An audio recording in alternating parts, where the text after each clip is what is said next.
Big boss के घर में गौरव और फरहाना में से ही किसी एक को बनना था। अब बिग बॉस ने सबको असेंबली रूम में बुलाया और उनसे बोला कि अब जो है इस समय जो है अभिषेक की कैप्टनशिप का कार्यकाल समाप्त होता है। तो अभिषेक ने सबको शुक्रिया अदा किया और फिर इसके बाद अब बिग बॉस ने बताया आप में से एक एक लोग आगे आएंगे, ब्लैक रूप हार उठाएंगे और जिस व्यक्ति को आप नहीं चाहते कैप्टन बने उसको पहनाना है और उसका कारण भी देना है। और जिस व्यक्ति के गले में सबसे कम हार होंगे वो व्यक्ति जीतेगा, जिसके में ज्यादा होंगे वो व्यक्ति हार जाएगा। तो इस तरह कैप्टन कौन बनेगा पता चल जाएगा। तो दोनों लोग खड़े हो गए, गौरव और फरहाना। सबसे पहले जो बिग बॉस ने कुनका जी को बोला तो कुनका जी जो है फरहाना के पास हार लेके गई।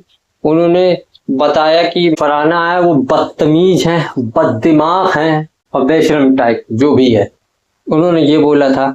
फिर जो है बशीर को बुलाया गया। तो जब बशीर को बुलाया गया तो उन्होंने कहा गौरव के लिए मेरे पास कुछ ऐसा खराब नहीं है, लेकिन मैं फरहाना को कैप्टन बनते देखना चाहता हूँ, इसलिए उन्होंने गौरव को हार पाया। और फिर जो है अशनूर को बुलाया गया। अशनूर ने क्या कहा कि जो फरहाना है वो लाउड स्पीकर है, गंद फैलाती हैं, एक्चुअली में फैमिली तक भी जाती हैं, तो इसलिए ये कैप्टनशिप की दावेदारी के लिए एलिजिबल नहीं है। कैप्टन होंगी, इनके पास पावर होगी तो ये फिर और भी गंद फैला सकती हैं। फिर इसके बाद क्या हुआ कि नेहल को बुलाया गया। तो नेहल ने कहा कि दावेदार है, इनको मैं नहीं चुना था, लेकिन अब क्या है फरहाना जो है मेरी काफी अच्छी दोस्त है, तो मैं गौरव के खिलाफ नहीं हूं, लेकिन मैं फरहाना का सपोर्ट करूंगी क्योंकि वो मेरी अच्छी दोस्त है। फिर इसके बाद अभिषेक को बुलाया गया। अभिषेक ने जो है वही फरहाना का क्या कहते हैं, मतलब जिस तरीके से वो उससे वार्तालाप करती हैं, बदतमीजी करती है, उस तरीके करके उन्होंने फरहाना को हार पहना दिया। फिर जीशान जी आए। जीशान जी ने सीधे कहा कि मुझको नीलम को बचाना है, इसलिए मैं फरहाना को हार पहना रहा हूँ, उसको कैप्टन बनाना चाहता हूँ। फिर आवेश आए। आवेश ने जो है फरहाना को हार पहना दिया। फिर इसके बाद नीलम गई। अब नीलम का क्या था, नीलम को तो बचना ही था, तो भाई अगर सामने वाला बचाने के लिए कह रहा है तो नीलम ने फिर उनको हार पहना दिया। क्यों? क्योंकि काफी दिन से जो नीलम है वो ग्रुप छोड़ के, जब से उनका कुनका जी के साथ झगड़ा हो गया था तब से वो जीशान और अमाल के साथ थोड़ा सा बैठ रही थी। फिर इसके बाद पनीत आए। पनीत ने बोला एक तो रूट है और कहा जाता है कि लाइन क्रॉस करती है। जाहिर सी बात है, पिछले दिनों में देखा गया है कि जो फरहाना है, फरहाना और प्रणीत की काफी अच्छी दोस्ती है।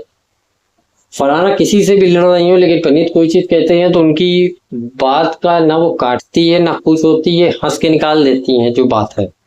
फिर इसके बाद शहबाज आए।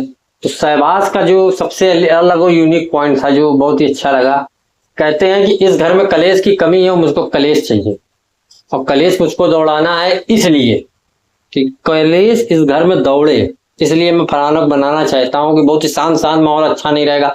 गौरव बिल्कुल शांत शांत तरीके, अभिषेक के तरीके करेंगे तो वो होगा नहीं, इसलिए मैं चाहता हूँ कि कलेश हो, इसलिए मैं गौरव को हार पहनाता हूँ। मृदुल को बुलाया गया। तो मृदुल ने क्या किया, मृदुल ने कहा कि ये जो फरहाना ये कलेश रोज मचाती, इसलिए उन्होंने फरहाना को हार पहना दिया। फिर अब दोनों तरफ जब 6-6 वोट हो गए तब जो डिसीजन जो जिसके ऊपर था वो थी तान्या। फिर तान्या आई। तान्या ने भाई गौरव के बारे में कुछ बुरा नहीं बोला। जाहिर सी बात है, जब कैप्टनसी की बातें ही चल रही थी तब बीच बीच में बातें ये भी हो रही थी कि तान्या जो है शायद गौरव को देंगी, इस तरीके का था। इसमें क्या हुआ कि फरहाना जो है एक वोट कम पाने की वजह से जीत गई और इस हफ्ते जो है घर की वो कैप्टन बन गई।